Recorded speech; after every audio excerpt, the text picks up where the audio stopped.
Assalamualaikum warahmatullahi wabarakatuh. Berjumpa lagi di Gula Darah Normal 65 Channel. Sebelumnya, izinkan saya menyampaikan moto saya di dalam pengendalian gula darah. Tanpa nasi, tanpa tepung, tanpa terigu, tanpa obat, dan tanpa diabetes. Tema kali ini adalah apa yang terjadi apabila penderita diabetes mengonsumsi low karbohidrat. Tidak sedikit penderita diabetes yang melakukan diet ketofastosis atau fasting on ketosis, yang artinya adalah puasa dalam keadaan ketosis. Apa itu ketosis? Ketosis yaitu terjadinya pembakaran lemak yang diubah menjadi energi. Mengapa ini terjadi?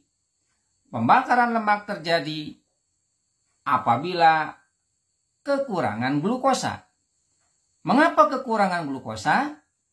Karena asupan karbohidrat yang sedikit atau yang dikatakan dengan konsumsi low karbo.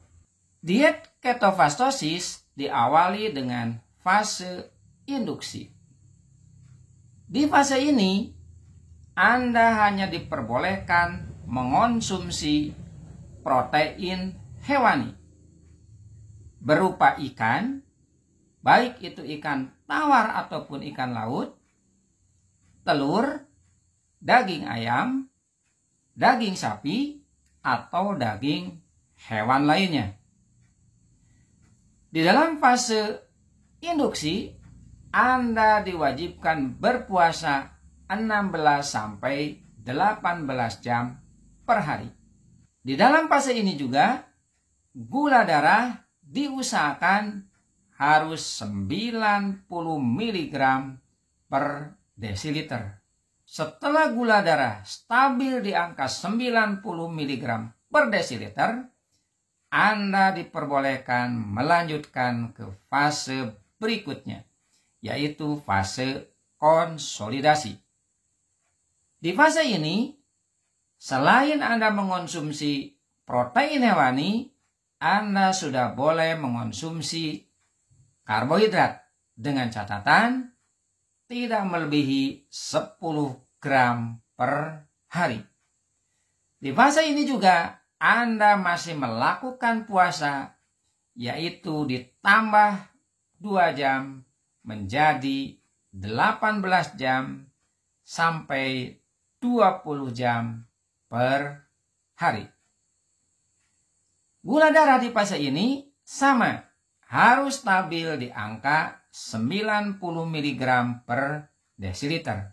Jika dalam fase konsolidasi, gula darah Anda sudah 90 mg per desiliter dengan puasa 18 sampai 20 jam per hari, dan Anda mengonsumsi protein hewani dan sayur-sayuran, maka Anda dapat melanjutkan ke fase berikutnya, yaitu fase maintenance atau fase perawatan. Di fase ini, Anda harus melakukan puasa selama 20 sampai 22 jam per hari. Dan di fase ini juga Anda sudah boleh mengonsumsi buah-buahan. Yang harus diperhatikan di fase ini adalah karbohidrat yang dikonsumsi tidak lebih dari 20 gram per hari. Lemak yang dikonsumsi 75%. Protein yang dikonsumsi 25%. Dan dikombinasikan dengan karbohidrat sekitar 10%. Gula darah tetap harus stabil di angka 90 mg per desiliter.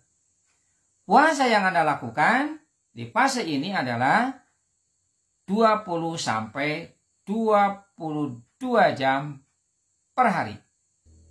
Sekarang, bagaimana dengan diri saya? Saya melakukan diet ketofastosis selama 7 bulan dengan fase-fase yang saya sebutkan tadi. Selama diet ketofastosis, yang terjadi pada diri saya adalah yang pertama, minggu pertama saya mengalami diare selama 1 minggu. Namun saya tidak menyerah, tetap melakukan diet ketofastosis dengan mengonsumsi full hewani.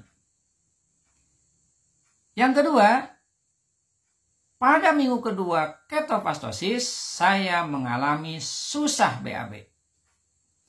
Dan yang ketiga, berat badan saya selama 7 bulan melakukan diet ketofastosis turun sebanyak 13 kg.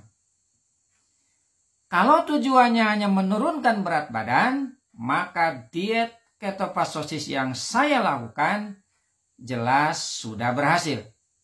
Namun, tujuan saya bukan itu. Banyak orang melakukan diet ketofastosis, tujuannya hanya menurunkan berat badan.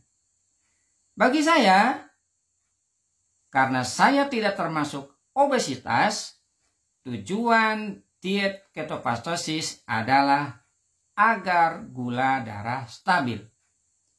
Hanya kalau harus mencapai 90 mg per desiliter, diet ketofastosis saya tidak berhasil 100%. Mengapa ini terjadi? Ada beberapa hal yang belum saya lakukan. Terutama, saya tidak mengonsumsi apa yang disebut amunisi ketofastosis atau suplemen selama menjalankan ketofastosis, yaitu VCO atau Virgin Coconut Oil, madu imunator, cuka apel, teh hijau, semuanya itu tidak saya konsumsi selama saya melakukan diet ketofastosis. Selain daripada itu, pilar-pilar ketofastosis tidak semuanya saya jalankan. Seperti olahraga, saya tidak melakukannya secara teratur 30 menit per hari. Tidur, terkadang saya berangkat tidur larut malam karena sesuatu pekerjaan. Stres, mengelola stres mudah dikatakan tapi sulit dilakukan. Dalam diet ketofastosis, gula darah harus stabil di angka 90 mg per desiliter. Saya hanya berpatokan pada gula darah normal, yaitu gula darah puasa di antara 70 sampai 105 mg per desiliter dan gula darah 2 jam setelah makan kurang dari 140 mg per desiliter. Sekarang, bagaimana yang saya lakukan? Saat ini, saya melakukan pola hidup sehat dengan pilar-pilar sebagai berikut. Yang pertama, mengelola stres sekemampuan yang bisa saya lakukan. Yang kedua, olahraga rata-rata 30 menit per hari. Yang ketiga, tidur cukup 7 sampai 9 jam. Yang keempat, mengonsumsi low karbo.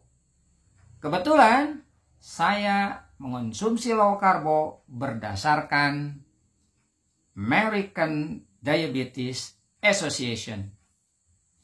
Yang kelima, puasa 2 kali dalam seminggu. Dan yang keenam, saya makan 3 kali sehari. Atau 2 kali sehari bila puasa.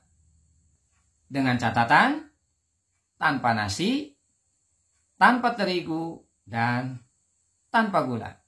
American Diabetes Association menyarankan bahwa penderita diabetes boleh mengonsumsi karbohidrat yaitu sekitar 45 sampai 60 gram per 1 kali makan atau 135 sampai 180 gram per hari. Tujuannya adalah agar gula darah tetap stabil atau terkendali. Di video sebelumnya saya sudah memaparkan kebutuhan karbohidrat untuk penderita diabetes berdasarkan American Diabetes Association. Itu yang bisa saya sampaikan. Semoga ada manfaatnya untuk semua. Terima kasih. Assalamualaikum warahmatullahi wabarakatuh.